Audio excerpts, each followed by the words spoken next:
বাচ্চাটাকে কাছে পেয়ে খুশি হয়ে গেল সবাই। হ্যাঁ বন্ধুরা, এমনটাই দেখা যাবে। তাই সম্পূর্ণ জানতে ভিডিওটিতে লাইক দিয়ে চ্যানেলটি সাবস্ক্রাইব করে দেখতে থাকুন। গল্পের শুরুতেই দেখা যাবে কমলিনী অন্নপূর্ণাকে বলে, আমি তোমার মেয়েটাকে আমি রাখতে চাই। তুমি দেবে তোমার মেয়েটাকে আমাকে? তখন অন্নপূর্ণা বলে, কি যে বলেন না বৌদি, আমি তো এটাই চাই যে আপনাদের আপনাদের কাছে আমাদের মেয়েটা থাকুক। আমার মেয়েটা আপনার কাছে থাকলে খুব ভালো থাকবে। তখন কমলিনী বলে, তাহলে তাহলে আর তুমি চিন্তা করছো কেন? তোমার মেয়েটাকে আমিই নেব। আমিই ওকে বড় করব। তুমি চিন্তা করো না। তোমার মেয়ের দায়িত্ব সবকিছু আমি নেব। তখন তো নতুন ভীষণ খুশি হয়ে যায়। তারপরে কমলিনী বলে, তুমি শুধু তোমার মেয়েটাকে তোমার স্বতন্ত্রতার সঙ্গে পাঠিয়ে দেবে। তোমার না আর কোনো চিন্তা করতে হবে না। তখন এই কথা শুনে ঠাম্মিয়ারাও অবাক হয়ে যায়। ওইদিকে অন্নপূর্ণা বলে, বৌদি, আপনার উপর আমার সম্পূর্ণ ভরসা আছে। আপনি আপনি অনেক ভালো মানুষ বৌদি। তখনই ভোর বলে, আচ্ছা স্বতন্ত্রতা, সে তো বাচ্চাটার দায়িত্ব নিচ্ছই, তাহলে আমি নিলে কি হতো? তখন নতুন বলে, না, একবারও বলবে না তুমি, একবারও না। বুঝতে পেরেছো? তুমি কেন এসব কথাগুলো বলছো সেটাই তো বুঝতে পারছি না। তোমাকে বারণ করছি না যে তুমি এসব কথাগুলো একদম বলবে না? তখন কমলিনী বলে, আচ্ছা ভোর, বাচ্চাটাকে নিয়ে তো তোমার চিন্তা ছিল, তাহলে বাচ্চাটাকে তো আমরাই নিয়ে নিচ্ছি। তাহলে তুমি এত কেন ভাবছো? তোমাকে এত ভাবতে হবে না।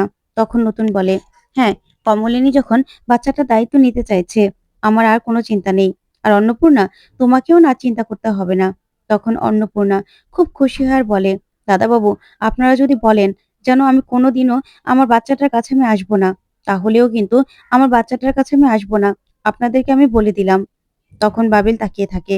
ওইদিকে কমলিনী বলে, তুমি কি যেন বলো না অন্নপূর্ণা, এটা কোনো কথা হলো? তোমার যখন যখন খুশি তুমি বাচ্চাটাকে দেখতে চলে আসবে। বুঝতে পেরেছো? আমাদের কোনো সমস্যা নেই। তোমার বাচ্চা তুমি দেখতে আসবে না, সেটা কি হয় নাকি? তখন অন্নপূর্ণা কাঁদতে থাকে। তখন কমলিনী বলে, বাচ্চাটা আমাদের কাছে থাকবে ঠিক, কিন্তু তুমি যখন তখন এসে দেখতে পারবে। ওইদিকে ঠাম্মি বলে যে, বৌমা, এটা কিন্তু অনেক বড় দায়িত্ব। তুমি ভেবেচিন্তে নিয়েছো তো? তখন কমলিনী বলে, হ্যাঁ মাসিমা, আমি ভেবেচিন্তে দায়িত্বটা নিয়েছি। আমি ৩টা বাচ্চা সামলেছি তো। আমার ৩ জনকে বড় করেছি না? তাহলে বাচ্চা সামলাতে আমার আর কি সমস্যা? বলুন তো? এখন তো আমি ঝাড়া হাত পা। এখন তো আর আমার কোন রকম কোনো ঝামেলা নেই। এখন আমি ঠিক বাচ্চাটাকে বড় করতে পারবো। তখনই ঠাম্মি বলে, বৌমা, তুমি আমার কাছে এসো। আমার কাছে এসো তো। তখন কমলিনী ঠাম্মির কাছে আসলে ঠাম্মি বলে, শোনো বৌমা, বাচ্চাটাকে তো তুমি দেখোওনি। আর কি নাম, কেমন না কেমন তাও তো দেখোনি। বাচ্চাটাকে কিন্তু আমার কাছে তুমি আসতে দেবে না। তুমি বাচ্চাটাকে আনো বা না আনো। তখন কমলিনী বলে, ঠিক আছে মা, আপনার কাছে আসলে না হয় ওকে বারণ করে দেবেন। ও ঠিক শুনবে। তখন মিঠি বলে, দেখো মা, আমরা কিন্তু তোমাকে সময় দিতে পারবো না। আর একটা বাচ্চার দায়িত্ব কিন্তু অনেক। তোমার শরীরই মাঝে মাঝে ভালো থাকে না। তুমি কি করে বাচ্চাটার দায়িত্ব নেবে বলো তো? তখন কমলিনী বলে, চিন্তা করিস না মা, তোকে চিন্তা করতে হবে না। আমি বাচ্চাটার দায়িত্ব নিতে পারবো। তখন নতুন ভীষণ খুশি হয়। ওইদিকে কমলিনী বলে, একটা বাচ্চাই তো, বাচ্চাটাকে আমি ঠিক বড় করতে পারবো। তখন নতুন বলে, ব্যাস, কমলিনী দায়িত্ব নিয়ে নিয়েছে। তোমার না অন্নপূর্ণা আর কোনো চিন্তা করতে হবে না। বুঝতে পেরেছো? বাচ্চাটার দায়িত্ব এখন থেকে আমরাই নেব। তখন বুবলাই বলে, আচ্ছা মা, বাচ্চাটার দায়িত্ব নেবে ঠিক আছে। আমরা তো কোনো হোমে বা কোথাও পাঠিয়ে দিতে পারতাম। শুধু শুধু বাড়িতে রাখার কি দরকার? তখন কমলিনী বলে, আমি যখন বলেছি বাচ্চাটাকে আমি এই বাড়িতেই রাখবো, আমিও দায়িত্ব নেব, তখন আর কিছু বলার নেই। তখন বর্ষা বলে, আচ্ছা রুদ্র, কেন তুমি বলতে চাও বলো তো? আমাদের ডিসিশনের কি কোনো দাম আছে? তখন কমলিনী বলে, শোনো, তোমরা না এরকম অনেক ডিসিশন নাও যেখানে আমরা কেউ কিছু জানিও না। তাই আমি যখন এই প্রথম কোনো ডিসিশন নিয়েছি, তাই প্লিজ তোমরা কোনো রকম কোনো কথা বলো না। আমি কারো কথা শুনবো না। বুঝতে পেরেছো? আমি আমার ডিসিশনটা নিয়ে নিয়েছি। তখন বাবিল বলে, আচ্ছা মা, কিন্তু বাচ্চাটাকে তুমি সামলাবে কি করে? বাচ্চাটার পড়াশোনা আছে, খাওয়া-দাওয়া আছে, সবকিছু নিয়ে অনেক ঝামেলা। এত দায়িত্ব তুমি পালন করতে পারবে? বলো না। আমরা তো সময় দিতে পারছি না। তাহলে তুমি একা এসব কিছু করবে কি করে? তখন কমলিনী বলে, কেন রে? তোদের বাচ্চা হলে তোরা কি করতিস? দায়িত্ব পালন করতি না বুঝি? তাহলে এখন না হয় এটাই মনে করবি যে বাড়িতে একটা বাচ্চা আছে, সেই ভেবেই দায়িত্বটা পালন করবি। বুঝতে পেরেছিস? এভাবে দায়িত্ব এড়াতে হয় না। আর তাছাড়া আমি আছি তো, আমার আর কি কাজ? আমি কেন পারবো না বলতো? আমি সারাদিন কি কাজই বা করি? তারপরে কমলিনী বলে, অন্নপূর্ণা, তুমি না চিন্তা করো না। তুমি যাও, তুমি গিয়ে বাচ্চাটাকে পাঠিয়ে দেবে। তোমার আর কোনো চিন্তা করতে হবে না। আর যখন যখন ইচ্ছে করে তুমি শুধু চলে আসবে। তখন অন্নপূর্ণা বলে, বৌদি, আপনার কাছে আমি সারা জীবন কৃতজ্ঞ থাকবো। তখন কমলিনী বলে, না না ভাই, এসব কথাগুলো বলবে না। বাচ্চাটা বাচ্চাটার কি দোষ বলো তো? বাচ্চাটা তো কোনো দোষ নেই। তখন অন্নপূর্ণা কমলিনী পা ধরে প্রণাম করতে চায়। তখন কমলিনী বলে, না না ভাই, এরকম করো না। তখন অন্নপূর্ণা বলে, দাদাবাবু তো ভগবান, উনিকে তো আমি ভগবান ছাড়া কিছু জানিই না, বুঝিই না। তখনই ভোর বলে, আচ্ছা স্বতন্ত্রতা, তুমি আমার সঙ্গে বাচ্চাটার দায়িত্ব নিলে কি হতো বলো তো? তখন নতুন বলে, ভোর, তোমাকে একটা কথা আমি বারবার বলতে বারণ করেছি। কেন একটা কথা বলছো বারবার বলো তো? তুমি যদি বাচ্চাটার দায়িত্ব নিতে চাও, সেটা ঠিক আছে। তুমি তোমার সঙ্গে আমাকে কেন জড়াবে? আমাকে তো জড়ানোর কিছু নেই। হ্যাঁ, কমলিনী বাচ্চাটার দায়িত্ব নেবে, সেটাতে আমি আছি। আমি কমলিনীর সঙ্গে আছি। তুমি কেন এক কথা বারবার বলছো? তখন কমলিনী বলে, আচ্ছা ভোর, বাচ্চাটার দায়িত্ব নিয়েই তো কথা ছিল। বাচ্চাটার দায়িত্ব তো আমরা নিচ্ছি। তাহলে তুমি এত ভাবছো কেন? তোমাকে এত ভাবতে হবে না। বুঝতে পেরেছো? বাচ্চাটা আমাদের কাছে খুব ভালো থাকবে। আর এখন ইনস্টিটিউটে তোমাদের দেরি হয়ে যাচ্ছে তো। তোমরা বরং সেখানেই যাও। তখন অন্নপূর্ণা বলে, বৌদি, আপনি তো আমার মেয়েটাকে দেখলেনও না। আমার মেয়েটাকে দেখবেন না আপনি? তখন কমলিনী বলে, আমি আর বাচ্চাটাকে দেখে কি করব? তারপর নতুন বলে, আচ্ছা ঠিক আছে, আমরা তাহলে বেরোচ্ছি কমলিনী। এই বলেই নতুন ভোর আর অন্নপূর্ণাকে নিয়ে বেরিয়ে পড়ে। ওইদিকে অন্নপূর্ণা নিজের মেয়েকে কোলে নিয়ে বলে, আমি বাচ্চাটাকে নিয়ে বাড়িতেও যেতে পারবো না। বাড়িতে নাকি ওর বাবা খুব তোলপাড় শুরু করে দিয়েছে। বড় মেয়েটা এসে বলল, দাদাবাবু, আপনি ওকে নিয়ে যান, নিয়ে যান ওকে। তখন নতুন তাকিয়ে থাকে। ওইদিকে ভোর বলে, আমি তো বললাম বাচ্চাটাকে আমাকে দিয়ে দাও। আর স্বতন্ত্রদা আমার পাশে থাকবে তো? আমি তো তোমাকে বলছি। তখন অন্নপূর্ণা বলে, না না, বৌদি আমাকে বলেছে যে আমার বাচ্চাটাকে সে মানুষ করবে। আমি বৌদির কাছেই আমার বাচ্চাটাকে দেব। আমি দাদাবাবুকে অনেক বিশ্বাস করি। তখন ইনস্টিটিউটের সবাই বলে, হ্যাঁ স্বতন্ত্রদা, আপনিই বরং বাচ্চাটাকে নিয়ে যান। বাচ্চাটা আপনার কাছে ভালো থাকবে। তখন আরেকজন বলে, হ্যাঁ তাই তো, পুলিশি ঝামেলার পরে ওর বর হয়তো বা একটু শুধরেও গেল। তখন যদি ওর মনে হয় বাচ্চাটাকে নিয়ে আসবে, তখন না হয় বাচ্চাটাকে নিয়ে আসবে। এখন কদিন আপনিই নিয়ে যান। তখন নতুন নতুন বলে, হ্যাঁ নেবো তো। তখন ভোর বলে, আচ্ছা আমি যদি বাচ্চাটাকে অ্যাডপ্ট করি, তাহলে? তাহলে স্বতন্ত্রদা, তুমি আমার পাশে থাকবে তো? তখন নতুন বলে, আচ্ছা ভোর, বারবার কেন এক কথা বলছো বলো তো? তুমি যদি বাচ্চাটাকে অ্যাডপ্ট করতে চাও, তাহলে করো না। আমার তো কোনো সমস্যা নেই। তুমি আমাকে কেন জড়াচ্ছ তোমার সঙ্গে? আর বাচ্চাকে অ্যাডপ্ট করতে হলে কি কি নিয়ম কানুন আছে তুমি জানো তো? তাহলে সে অনুযায়ী বাচ্চাটাকে নিয়ে নাও না। আর তুমি তো ইনস্টিটিউটে আসবে, তখন বাচ্চাটাকে কি করবে? তখন ভোর বলে, কেন আমার সঙ্গে নিয়ে আসবো? ওর মায়ের সঙ্গেও থাকতে পারবে। তখন নতুন বলে, তখন তোর বাবা এসে ঝামেলা করতে পারে। তখন তুমি কি করে আটকাবে? বলতে পারো তুমি? তুমি কেন এসব কথাগুলো বলছো? আমি তো সেটাই বুঝতে পারছি না। তখন অন্নপূর্ণা বলে, না না, দাদাবাবু, আপনি আমার মেয়েটাকে নিয়ে যান। আমি আপনাকে ভরসা করছি। আমি অন্য কাউকে আর ভরসা করছি না। ওর বাবা যেকোনো সময় যেকোনো কিছু করতে পারে। আর সেই জন্যই আমার মেয়েটাকে বাঁচাতে তো পারবো। আপনারা বরং ওকে হোমে দিয়ে দেবেন। না হলে বাচ্চাটাকে বাড়িতে না রাখলে বের করে দেবেন। যা খুশি তাই করবেন। আমি আমি কোনো বাধা দেব না। তখন নতুন বলে, না না অন্নপূর্ণা, তুমি চিন্তা করো না। তোমার বৌদি যখন বলেছে বাচ্চাটাকে নিয়ে যেতে, তুমি একদম কিছু ভেবো না। তোমার বৌদি তোমার বৌদি ওকে ভালো রাখবে। ও আমাদের বাড়িতে ভালো থাকবে। তুমি ভেবো না তো। তখন অন্নপূর্ণা কাঁদতে থাকে আর বলে, জানেন তো, আমার মেয়েটা আমাকে ছাড়া কিচ্ছু বোঝে না। ও আমাকে ঘা ঘেঁষে একদম আমার সঙ্গে ঘুমিয়ে থাকে। সেজন্য হয়তোবা বুঝতে পেরেছিলাম ওর বাবা ওকে মারতে এসেছিল। তখন নতুন বলে, অন্নপূর্ণা, তুমি একদম কেঁদো না। তোমার যখন যখন ইচ্ছে তুমি আমাদের বাড়িতে চলে যাবে ওকে দেখার জন্য। তোমাকে চিন্তা করতে হবে না। ওর দায়িত্ব আমরাই নেব। বলেছি তো, তোমার বৌদি তো দায়িত্ব নিয়েছে। আর তাছাড়া তোমার স্বামীকে কিন্তু পুলিশে দেওয়া দরকার। পুলিশের ঝামেলা একটু পোহাতেই হবে তোমাকে। তখন ইনস্টিটিউটে সবাই বলে, হ্যাঁ, এবার কিন্তু অন্নপূর্ণার স্বামীকে পুলিশে দিতেই হবে। পুলিশে নিয়ে যদি ওকে একটু সোজা করে। তখন অন্নপূর্ণা বলে, না না দাদাবাবু, তাহলে আমি আমি কোথায় থাকবো? আমাকেও যদি বাড়ি থেকে বের করে দেয়, তাহলে আমি কোথায় থাকবো বলুন তো? আমার আরো ৩টা মেয়ে আছে। ওদেরও তো ভবিষ্যৎ আছে।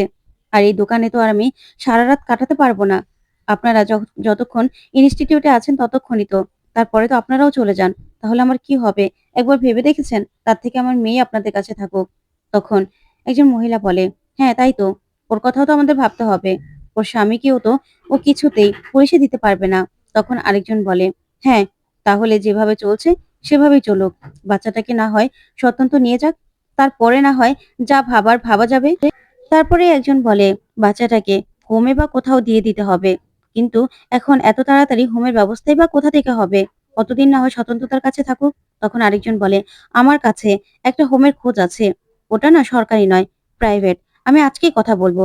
তখন অন্নপূর্ণা বলে, আচ্ছা, আমার মেয়েটার সঙ্গে আমি দেখা করতে পারবো? তখন সেই কলিগ বলে, হ্যাঁ অবশ্যই, তুমি যখন তখন দেখা করতে পারবে। আর সপ্তাহে একদিন তো ছুটিও থাকে, সেদিনও তুমি দেখা করতে পারবে। আর তার ছাড়াও তুমি যদি অন্য কোনো দিনও দেখা করতে চাও, তখনও তাদের সঙ্গে কথা বলে তোমার বাচ্চার কাছে তুমি যেতে পারবে, তোমার কোনো সমস্যা হবে না। তখন অন্নপূর্ণা বলে, ঠিক আছে, আপনারা যা ভালো মনে করবেন তাই করবেন। তাও তো আমি জানবো যে আমার বাচ্চাটা বেঁচে আছে, ও ভালো আছে, ওর কসাই বাপটার হাত থেকে তো ওকে বাঁচানো যাবে। আমি না কিছু ভাবতে পারছি না, আমার মেয়েটার কি হবে। তখন নতুন বলে, তোমাকে এত ভাবতে হবে না অন্নপূর্ণা, তুমি চিন্তা করো না।